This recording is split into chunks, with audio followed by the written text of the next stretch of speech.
Hello guys and welcome to all those training to become Super Saiyans. This is Revolution.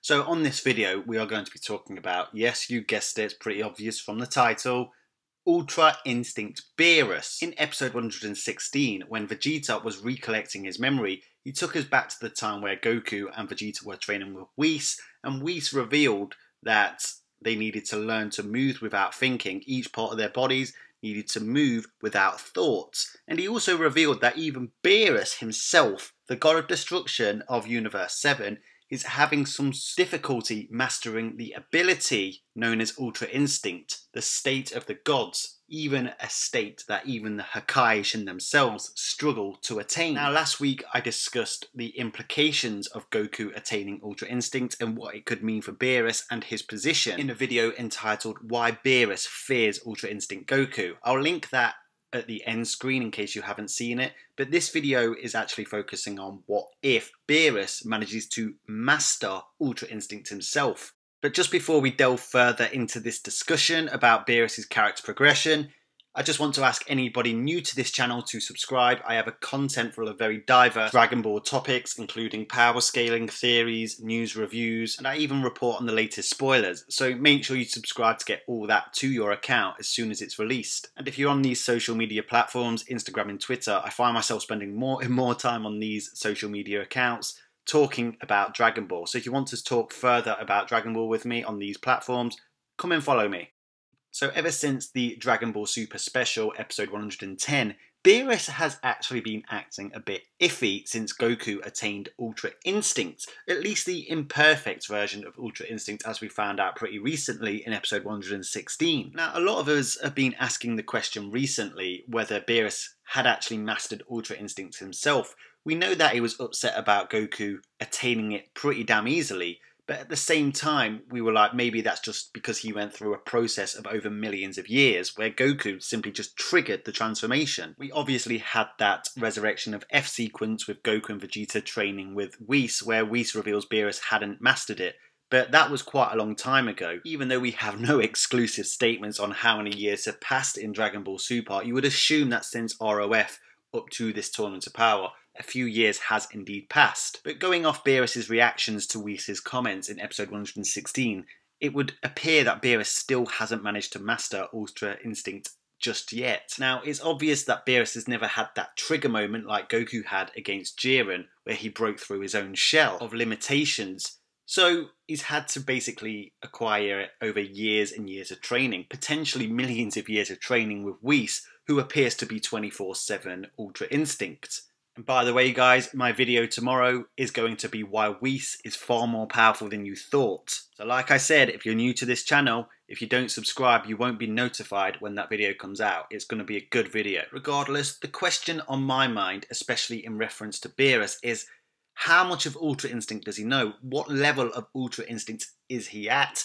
Obviously, he hasn't perfected Ultra Instinct as of yet. Is he stronger at the defensive side of Ultra Instinct or the attacking side of Ultra Instinct? In the epic battle that we got between Ultra Instinct Goku and Super Saiyan 2 Kefla, we learned that Goku's attacking component to Ultra Instinct is severely lacking. He couldn't do any damage to Kefla whatsoever. In fact, even in Super Saiyan Blue Kaioken, he actually did more damage to a Super Saiyan Kefla. Well, Super Saiyan 2 Kefla is only 2 times more powerful than Super Saiyan 1 Kefla, but the reason Ultra Instinct was doing no damage is because Whis revealed at the end of the episode that Goku is still thinking whilst he's attacking. Even though Goku has completely let go of thought in his defensive state, there is still a thought process with Goku whilst in Ultra Instinct as he's looking to see what moves are effective to damage Kefla, and in the end, Kefla is literally laughing at his puny attacks. His body simply hasn't reached the state yet where he can let loose without thoughts, delaying his reaction speed so he can hit the sweet spot at exactly the right time. The imperfect Ultra Instinct for Goku makes sense. He has literally only just triggered the form and he's having to learn how to use the form on the go. So it makes you wonder, is Beerus more adequate at the attacking aspects of Ultra Instinct or the defensive side? Or could it be possible that he is somewhat adequate at both, just not perfect at either? So obviously there is no exclusive statement or footage showing exactly where Beerus is at with Ultra Instinct, because we've not actually seen him train yet. But I want to know from you guys, where do you think Beerus is with Ultra Instinct? Can you remember any occasion that could be suggestive on where he is with Ultra Instinct? We only really have the Battle of Gods fight between Beerus and Super Saiyan God Goku, where Beerus was so suppressed. He was literally letting Goku hit him. A few days ago, I released a video called Ultra Instinct Attack Vegeta and Ultra Instinct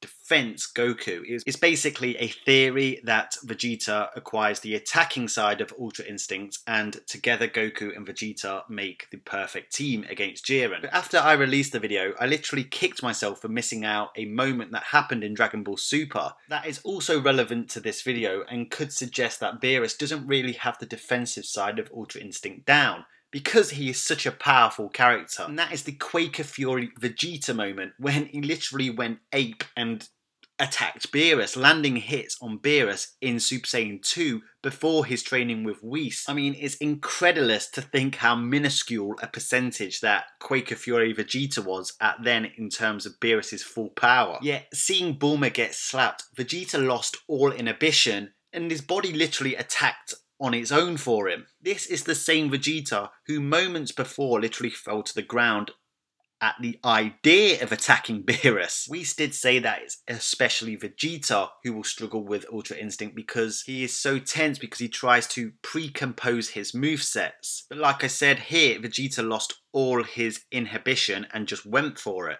landing some big blows on a character wildly stronger than him. Now, I'm not saying Vegeta acquired Ultra Instinct here, far from it. What I'm trying to say is, were these the first signs that Vegeta, should he break through his own shell of limitations, be more prone to learn the attacking aspect of Ultra Instinct? Remember, it is constantly called the state of the gods, and Vegeta is a lot closer to that of the power level of an Akaishin post-Whis training than he was during his Quaker Fury moment. But in terms of Beerus, Beerus did not manage to dodge Vegeta's attacks, even a Vegeta incredulously a lot less powerful than him. Now, obviously, Beerus was nowhere near at full power, but Ultra Instinct isn't about being at full power, it's about your body reacting on its own, and here Beerus's body did not react on its own. Sure, Vegeta didn't hurt him at all, but he was taken aback by Vegeta's attack. After training Beerus for millions of years, Whis must have been shaking his head. So I'm inclined to say that in terms of his development for Ultra Instinct, he is less adept at the defensive aspect of Ultra Instinct than Goku. Now, I feel the purpose of introducing Ultra Instinct into the Dragon Ball Super series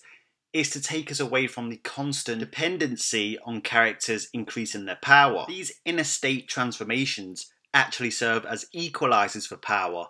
Simply, doesn't matter if the opponent has more power than you. If they can't hit you, they can't beat you. If you're looking for a real life situation, think Floyd Mayweather. His opponents can't hit him. His defense is perfect. He doesn't have Ultra Instinct, but even if his opponent has a bigger knockout punch, it's irrelevant if he can't land it. Now, it's still debatable as to whether Super Saiyan 2 Kefla, a Potara-fused character, actually had more power than Ultra Instinct Goku. I felt it was implied that she did, but I can't say that conclusively. However, she did appear to be relevant to him, but it was irrelevant because she couldn't hit him. Like a warrior attaining God Ki catapults them to a completely new plane of power, attaining Ultra Instinct catapults the warrior to a higher plane of martial arts abilities. Now, on both occasions of Goku triggering Ultra Instinct, both transformations were triggered by an incredibly high power that Goku felt he had to overcome, whilst his stamina was completely depleted. Just like his initial Super Saiyan transformation on Namek,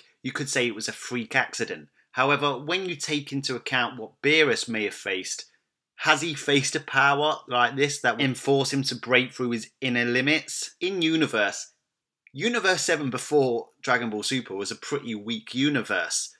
Super Saiyan God Goku was the most powerful opponent Beerus had faced, at least to our knowledge. We now know how suppressed Beerus was against Super Saiyan God Goku in the Battle of God saga. If you take the manga into account, there's probably been a few God of Destruction fights, but I highly doubt they'd ever get to the stage where they're allowed to completely drain each other before angel intervention. So Beerus has never truly been pushed. He spent millions of years training with Whis, a being who he probably can't even hit. The first time Goku attained Ultra Instinct vs Jiren, Beerus looked gutted, But the second time, he almost took it as a challenge. Beerus originally sought Super Saiyan God to get a challenge, and even though he was impressed by Goku's endeavour, ultimately Super Saiyan God isn't a threat to full power Beerus. But he took Goku and Vegeta to continue training on his planet so that they could eventually challenge him somewhat. Was he trying to train them up so they could eventually push him so it would help him with Ultra Instinct? Obviously that's just me speculating, but seeing Beerus challenged the way he was by Ultra Instinct Goku shows that the lazy Beerus has finally awakened. Obviously he won't master Ultra Instinct during the Tournament of Power because he's not competing. But after the Tournament of Power, that's when the avenue to see Beerus train opens up, and for me, that's an exciting prospect. Come the end of the tournament, assuming Universe 7 survive, Beerus will have the motivation to once again break his own limits. We know Beerus loves a challenge, we know he has a lot of pride, and he certainly won't want Goku and possibly Vegeta to overtake him with this Ultra Instinct form. And this is why Beerus will master Ultra Instinct. So guys, let me know your thoughts in the comments section. Would you like to see Ultra Instinct Goku versus Ultra Instinct Beerus, or even Vegeta? Hit that like button with a point blank Ultra Kamehameha. Don't forget to subscribe, and remember one very important final message. If you stay calm in any vexing situation, you're never becoming a Super Saiyan. If you love talking about Dragon Ball on a daily basis, I promise you this channel is for you. Make sure you subscribe to my channel to get all the latest content as soon as it's released.